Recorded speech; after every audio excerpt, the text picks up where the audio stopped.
For the people of Benton Harbor, Michigan, a new morning routine. To make a pot of coffee or brush their teeth, they need to get their hands on bottled water. Earlier this month, state officials told them not to drink or cook with tap water because of high levels of lead. So the state health department is delivering truckloads of bottled water to this small city on the shores of Lake Michigan. Sharita Bynum and her 2-year-old granddaughter Kinsley got into line an hour and a half before distribution started. I never imagined it, you know.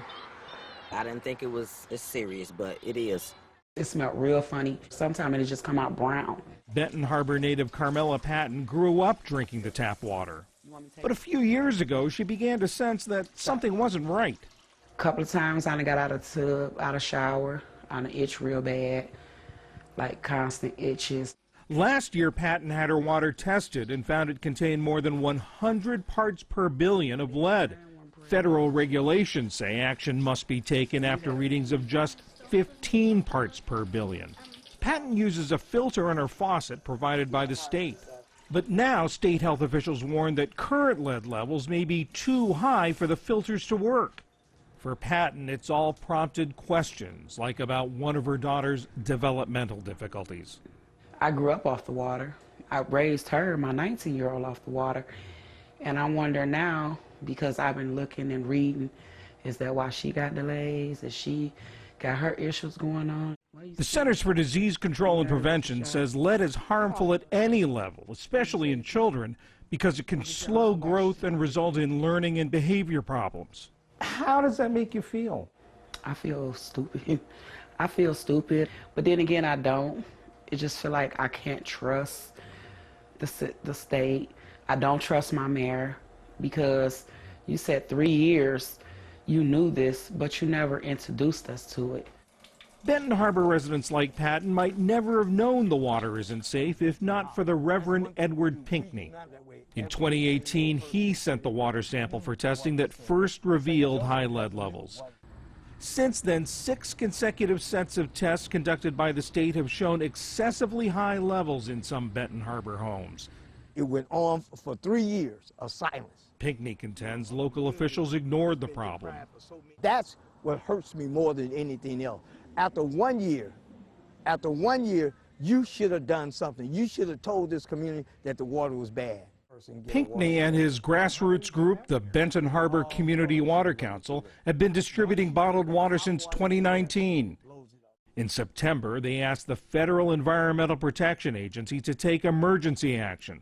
About a month later, the state issued its warning. They had no concern about the community. If we had not done it, then they would not have done it themselves. We were doing what we could with what we had as resources. Benton Harbor Mayor Marcus Muhammad says the city doesn't have the resources to deal with the problem all by itself.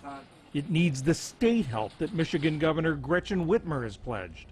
You know, a small city like Benton Harbor, you know, kind of got lost in translation from my perspective.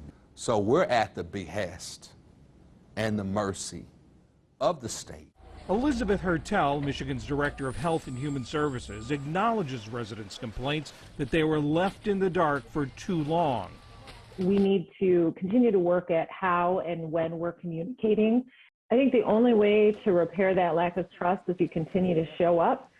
At times, Mary Alice Adams couldn't use the water to wash hair in the salon she ran in her home before the pandemic. I'm not sure what this is. Yeah. She's been a city commissioner for 10 years and blames city and state officials for failing to spot the problem on their own and to alert residents once it was detected.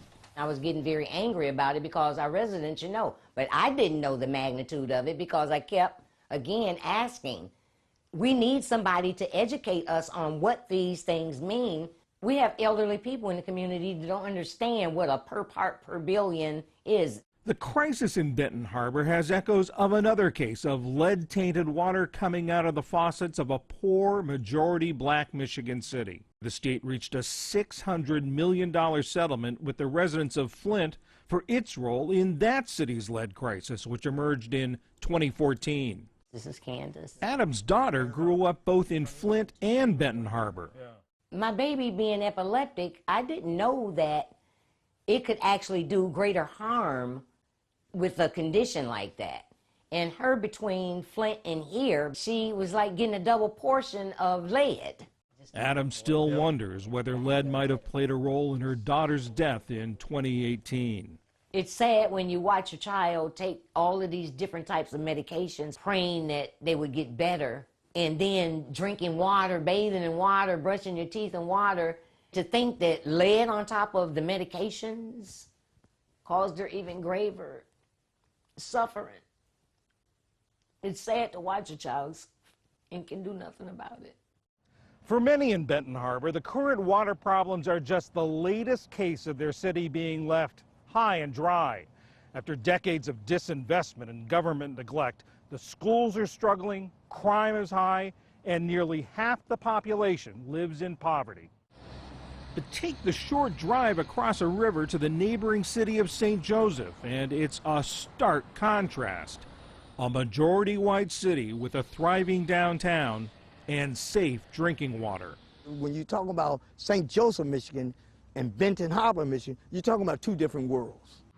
Pinckney points to a long history of manufacturing decline and so-called white flight that's left Benton Harbor struggling with few resources and a crumbling infrastructure. That history may be why outrage seems common among Benton Harbor residents, but surprise does not. Environmental racism right here. We're looking at it. Look around you. And now I always talk about how different things would be if it was a white community. You know, they'll call in the Army, FEMA, Joe Biden will be here. You know, all this would happen, but by being a black neighborhood, they really don't care. Meanwhile, residents like Carmela Patton are still paying for water they can't drink. And on a call down there, starting with the city manager, called them, why are we paying for bad water? Nobody returned a phone call, email, or anything. And the bills is pretty high. Meanwhile, Benton Harbor is racing to replace all 6,000 of its lead service pipes in the next 18 months. It's a project that will cost some $30 million. The state and the EPA have both stepped in to help pay for it.